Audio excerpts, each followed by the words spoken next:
Sathyajothi films பிரம்மாண்ட தயாரிப்பில் தனுஷ் நடிக்கும் கேப்டன் மில்லர் வெற்றி நடை போடுகிறது உலகமெங்கும். மாட்டுப் பொங்கலை முன்னிட்டு சென்னை மாம்பழத்தில் அமைந்துள்ள கோ சம்ரக்ஷண சாலாவில் உள்ள மாடுகளுக்கு அப்பகுதி மக்கள் பொங்கல் வைத்து மாட்டுப் பொங்கலை கொண்டாடி மகிழ்ந்தனர்.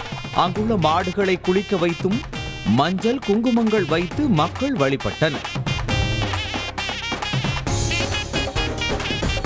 சிவகங்கை மாவட்டம் சொக்கநாதபுரம் அருகே இலங்கை ஆளுநர் செந்தில் தொண்டைமான் மாட்டுப் பொங்கல் வைத்து சிறப்பாக கொண்டாடினார். அவரது சொந்த ஊரான கத்தப்பட்டு கிராமத்தில் உள்ள விவசாய நிலத்தில் ஜல்லிக்கட்டுகளில் பங்கேற்ற 10 காளைகளை குளிப்பாட்டி அலங்காரம் செய்து பொங்கல் வைத்து வழிபட்டார்.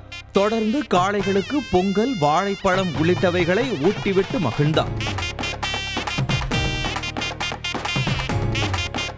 சேலம் செட்டிச்சாவடி பகுதியில் உள்ள விவசாயிகள் கால்நடைகளுக்கு பொங்கல் வைத்து பூஜை செய்து வழிபட்டனர். ஆடு மாடுகளை குளிப்பாட்டி வண்ண பொடிகளால் பொட்டு வைத்து புதுக்கயிறுகளை அணிவித்தனர். தொடர்ந்து விவசாய நிலத்தில் பொங்கல் வைத்து கரும்பு உள்ளிட்டவைகள் படையலிட்டு பூஜை செய்தனர். பின்னர் தட்டுக்கள தட்டியபடி பொங்கலோ பொங்கல் என சத்தமிட்டு கால்நடைகளை சுற்றி வந்து பூஜை செய்து உற்சாகமாக கொண்டாடினர்.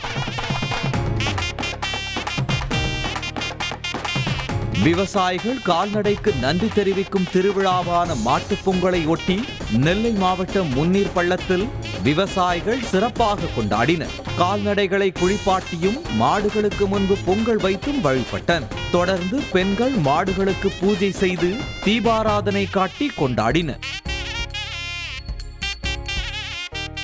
திருப்பூர் விஜயாபுரம் பகுதியில் உள்ள கால்நடை உரிமையாளர்கள் மாட்டுப் பொங்கலை கொண்டாடி மகிழ்ந்தனர்.